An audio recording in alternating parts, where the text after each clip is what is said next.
हमारे education point में आपका स्वागत है। मैं हूँ राम अवतार राव। आज आपको हम अंग्रेजी ग्रामर की शुरुआत करेंगे।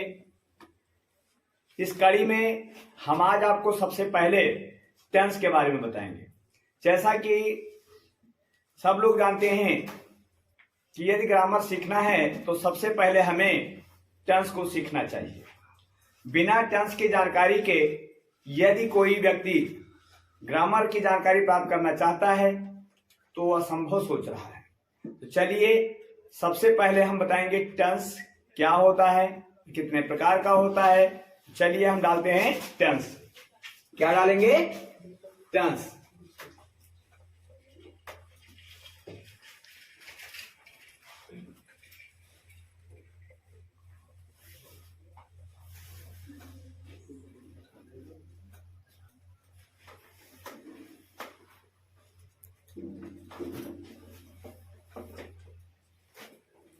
तो हम देखेंगे सबसे पहले क्या डाला? टेंस। तो टेंस को हिंदी में कहते हैं काल, और टेंस का समय भी होता है। चाहे आप टेंस का काल कह लीजिए या समय कह लेंगे, कोई फर्क नहीं है। अब जानेंगे कि टेंस के कितने प्रकार होते हैं। तो टेंस के मुख्य रूप से 3 प्रकार होते हैं।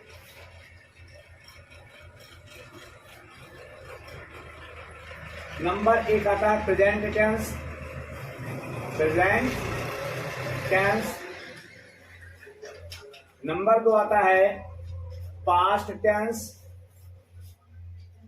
नंबर 3 पे आता है future tense. Future tense. Present tense को हिंदी में कहते हैं वर्तमान काल।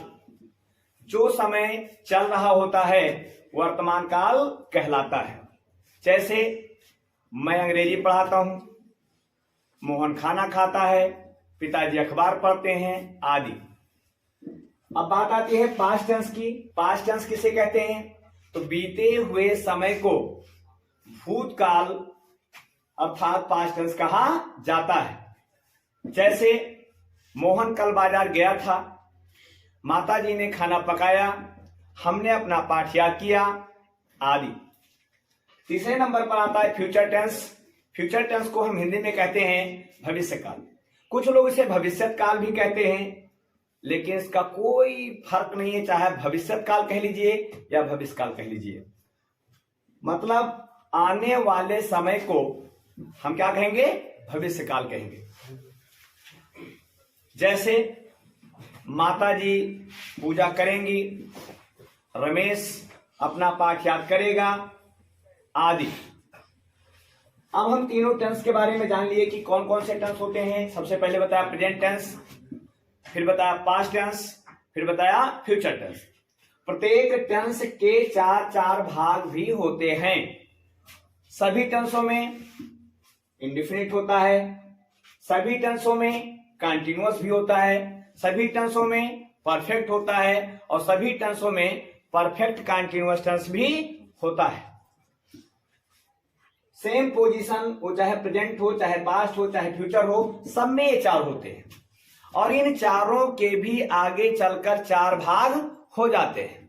सभी टेंसों में अफर्मेटिव होता है, सभी टेंसों में निगेटिव भी होता है, सभी टेंसों में इंट्रोगेटिव होता है, और सभी टेंसों में इंट्रोगेटिव निगेटिव होता है। तो ये रहा टेंस का बेसिक नॉलेज। अब इस टेंस की कड़ी में हम आगे बढ़ते हैं और आपको बताते हैं प्रेजेंट इंडेफिनिट टेंस। कौन सा टेंस बताएंगे? प्रेजेंट इंडेफिनिट टेंस, जिसको हम हिंदी में बोलेंगे अनिश्चित वर्तमान काल। चलिए हम डाल लेते हैं प्रेजेंट इंडेफिनिट टेंस।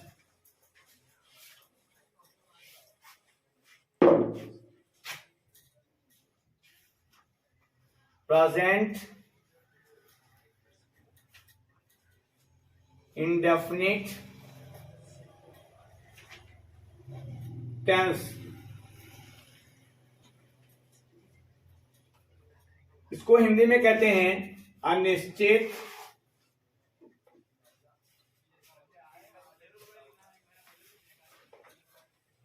वर्तमान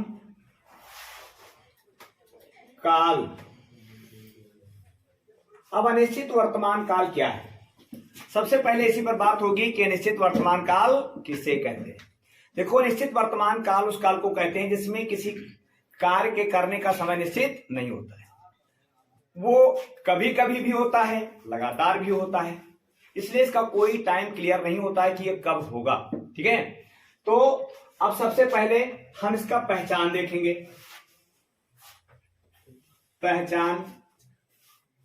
पहचान को हम अंग्रेजी में रिकॉग्निशन कहते हैं, रिकॉग्निशन। अब पहचान जरूरी क्यों होता है? किसी भी टेंस का अगर अनुवाद करना है, किसी भी वाक्य का अगर अनुवाद करना है, यदि आप बिना पहचान के ही अनुवाद करना शुरू कर देते हैं तो सर्वथा गलत हो जाता है।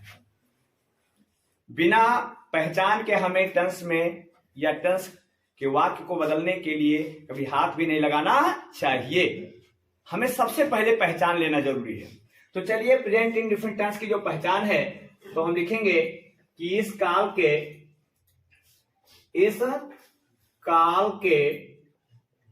वाक्यों के अंत में ता है, ती है, ते हैं, ता हूं आदि शब्द आते हैं। आदि शब्द आते हैं। क्या बताया हमने कि इस काल के वाक्यों के अंत में ता है, ती है, ते हैं, ता हूं आदि शब्द आते हैं। कुछ लोग ऐसा भी कहते हैं कि जिन वाक्यों के अंत में ता है, ती है, ते हैं, ता हूं आदि शब्द आते हैं वह अनिश्चित वर्तमान काल के वाक्य कहलाते हैं। कोई फर्क नहीं है, चाहे आप उस पहचान के माध्यम से समझ लीजिए, चाहे इससे समझ लीजिए, बात एक ही है। चलिए, अब ये हो गया पहचान। पहचान के बाद में हम सबसे पहले डालेंगे affirmative sentences. Affirmative sentences. Affirmative sentences को हम हिंदी में कहते हैं सकारात्मक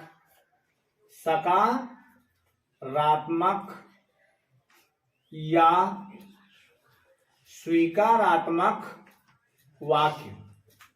स्वीकारात्मक वाक्य। अब बात उठती है सकारात्मक या स्वीकारात्मक वाक्य क्या है। तो जो वाक्य कार्यों, तथ्यों, घटनाओं एवं सूचनाओं को सीधे सीधे स्वीकार कर लेते हैं उन्हें सकारात्मक या स्वीकारात्मक वाक्य कहा जाता है। तो क्या बताया कि जो वाक्य कार्यों, तथ्यों, घटनाओं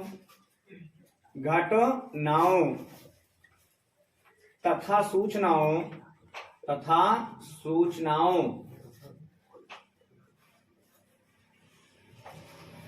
को सीधे स्वीकार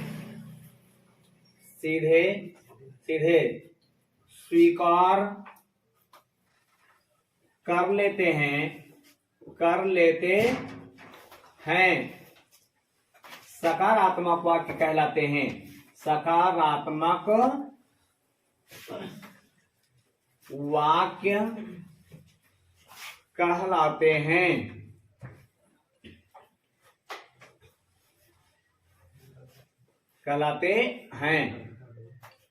क्या बताया कि जो वाक्य कार्यों, तथ्यों, घटनाओं, सूचनाओं को सीधे सीधे स्वीकार कर लेते हैं क्या कहलाते हैं? सकारात्मक वाक्य कहलाते हैं। अब इसी में आगे लिखेंगे किस प्रकार के वाक्यों का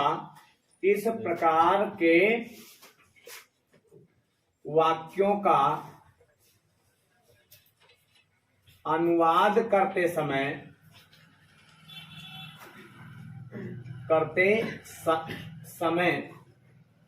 निम्न नियमों पर ध्यान देना चाहिए।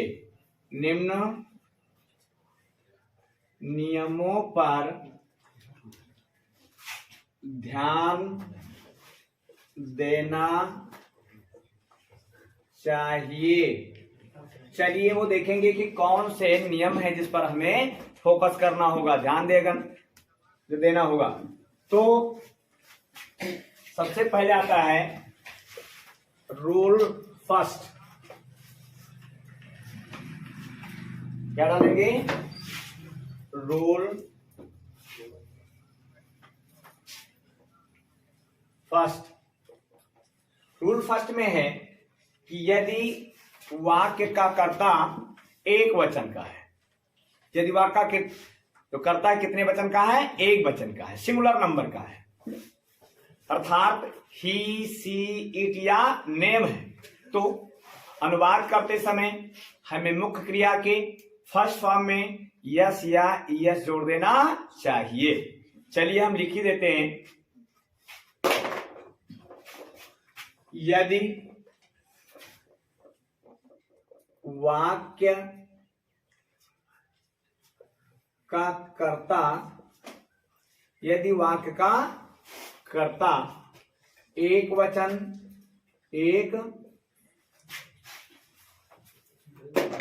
यदि वाक्य का कर्ता एक वचन का है तो अंग्रेजी में अनुवाद करते समय, अंग्रेजी में अनुवाद करते समय मुख्य क्रिया,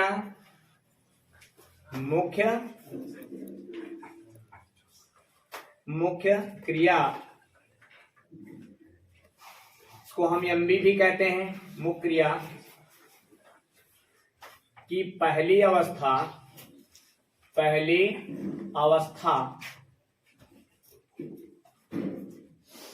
चाहे पहली अवस्था कहें या फर्स्ट फॉर्म कहें, में यस या ईएस जोड़ देते हैं, यस या ईएस जोड़ देते हैं। चलिए अब हम इसका फार्मूला क्रिएट कर ले रहे हैं। तो सबसे पहले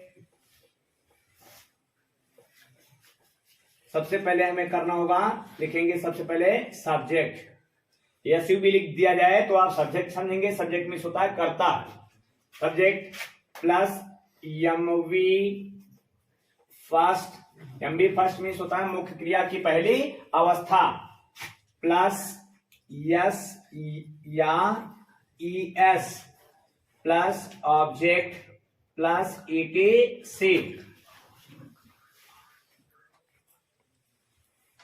जैसे कविता एक गीत गाती है,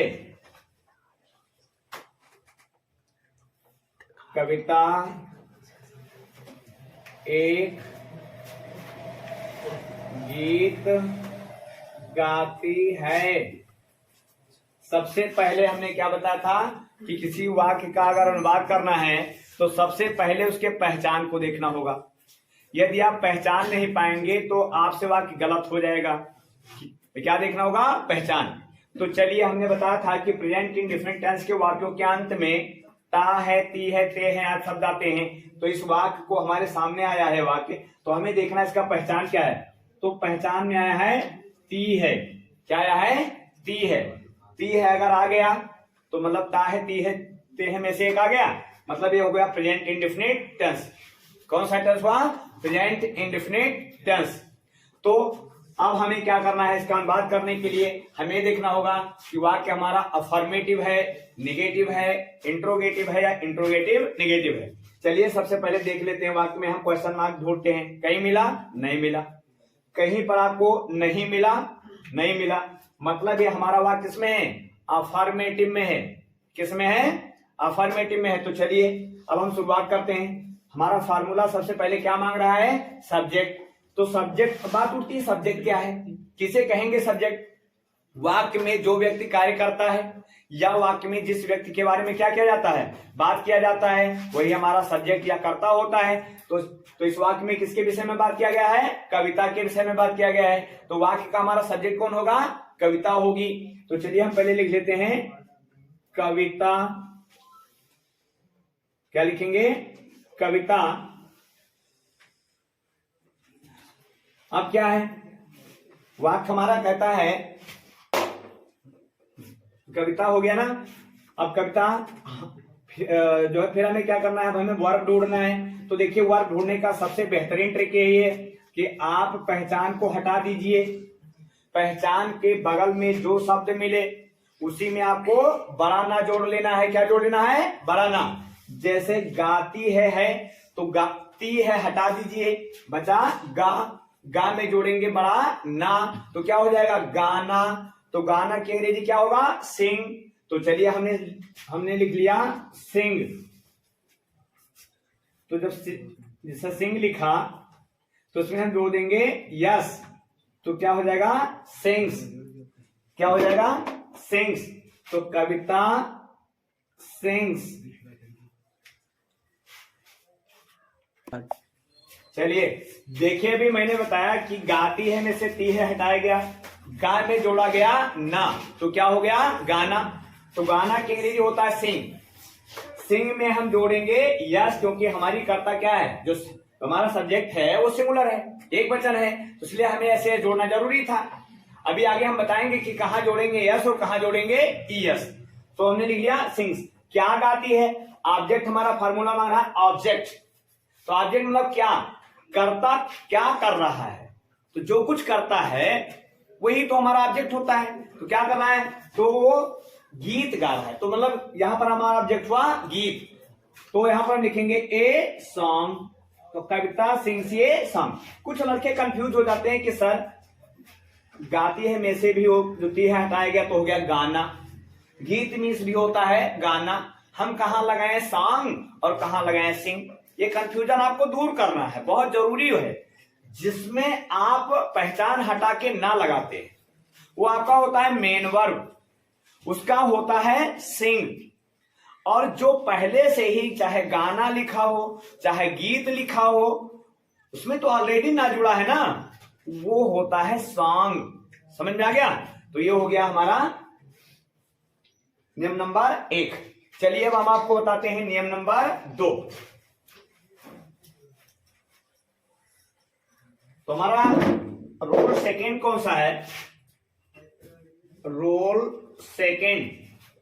रूल सेकेंड हमारा कहता है कि यदि वाक्य का कर्ता प्लूरल बहुवचन में हो, अर्थात आई वी यू दे या कोई प्लूरल वर्ड्स हो, तो क्या करना है, तो हमें अनुवाद करते समय एमबी फर्स्ट में यस या यस नहीं जोड़ना चाहिए। चलिए लिख ही देते हैं। यदि वाक्य का कर्ता प्लूरल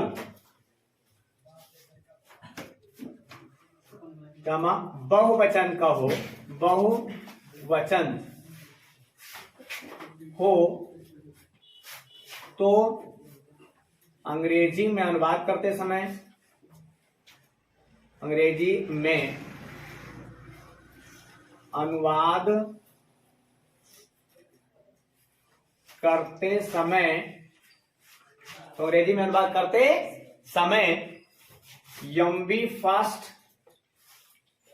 इसको हम रूल फर्स्ट में कहते हैं मुख्य क्रिया की पहली अवस्था, वो चाहे मुख्य क्रिया की पहली अवस्था कहें या क्या कहेंगे, यम्बी फर्स्ट में यस या ई एस नहीं जोड़ते हैं, नहीं जोड़ते हैं। आप लोग बिल्कुल माइंड में रखेंगे कि यस या यस तभी जोड़ना है जब वाक्य का कर्ता क्या हो, सिंगुलर हो, एक वचन में हो। प्लूरल में आप कतई नहीं जोड़ेंगे, अन्यथा क्या हो जाएगा, गलत हो जाएगा। तो इसका फार्मूला बना लेते हैं।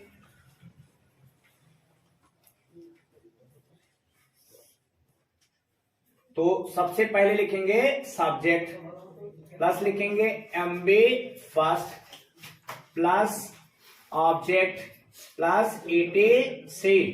इसमें यस या यस भूल कर भी नहीं लगाएंगे। तो चलिए, जैसे लड़के मैदान में दौड़ते हैं, लड़के मैदान में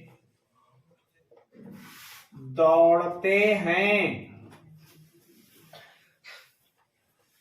ध्यान दें, सबसे पहले हमें वाक्य को क्या करना चाहिए, ट्रांसलेशन करने से पहले पहचानना चाहिए किस टेंस का है, ये देखना चाहिए। यदि नहीं देखा तो गलत हो जाएगा। तो सबसे पहले हम देखेंगे पहचान हमारा कहां मिलता है, अंत में। क्या मिला, ते है, तो ता है, ती है, ते है मिलता है, तो कौन सा टेंस होता है, प्रेजेंट इंडेफिनिट टेंस होता है। तो यहां पर ते है मिल गया, इसलिए हम कंफर्म हो गया हमको कि कौन सा टेंस है, प्रेजेंट इंडेफिनिट टेंस है। तो ये भी देखेंगे कि हमारा जो सब्जेक्ट हो सिंगुलर है या प्लूरल है। तो हमारा सब्जेक्ट क्या है, प्लूरल है, मतलब रूल 2 अप्लाई होगा। यहां पर कौन सा रूल अप्लाई होगा, 2। तो चलिए भाई लड़के हैं तो हम क्या लिखेंगे, द बॉयज।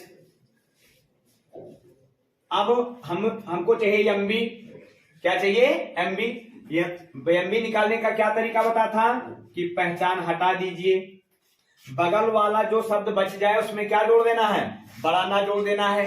क्या जोड़ना है, बड़ा ना जोड़ना है। तो हम यहां जोड़ेंगे, दौड़ में जोड़ देंगे ना, तो क्या हो जाएगा, दौड़ना। क्या जोड़ेंगे, ना, तो हो जाएगा दौड़ना। तो दौड़ना के अंग्रेजी क्या होता है, रन। अब यहाँ यस या यस जोड़े या ना जोड़े, कतई नहीं जोड़ेंगे क्योंकि सब्जेक्ट हमारा क्या है, प्लूरल में है। तो द बॉयज रन, कहां दौड़ते हैं लड़के, मैदान में, तो हो जाएगा इन द फील्ड। इस प्रकार से मैं उम्मीद करता हूं कि अफर्मेटिव सेंटेंस आप लोगों को विधिवत समझ में आया होगा। चलिए अब हम बता दें, इसमें अभी मैंने बताया था जो रूल फर्स्ट में कि कहां जोड़े यस और कहां जोड़े ईएस, बताना था मुझे लेकिन मैंने बताया। तो चलिए आप बता देते हैं, लिख देंगे यस या ईएस जोड़ने के नियम। यस या ईएस जोड़ने के नियम। तो सबसे पहले बता दूं कि यदि किसी मुख्य क्रिया में हमें यस या ईएस जोड़ना है तो आप ऐसे अंदाजे में जोड़ेंगे, गलत चला जाएगा। उसके कुछ नियम हैं, पहचान है, उसके हिसाब से जोड़ेंगे तो एकदम बिल्कुल करेक्ट जाएगा, अन्यथा क्या हो जाएगा, गलत हो जाएगा। तो उसका नियम क्या है देख लेते हैं। जिन मुख्य क्रियाओं का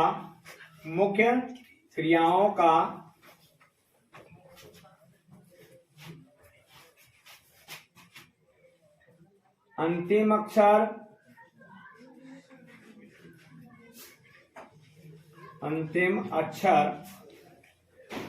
ए, E, I, O, U, S, H, C, H, double S या यक्स होता है,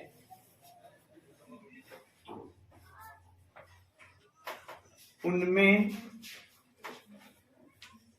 ईएस जोड़ा जाता है, ईएस जोड़ा जाता है। और जिनके अंत में ये अक्षर नहीं होते हैं,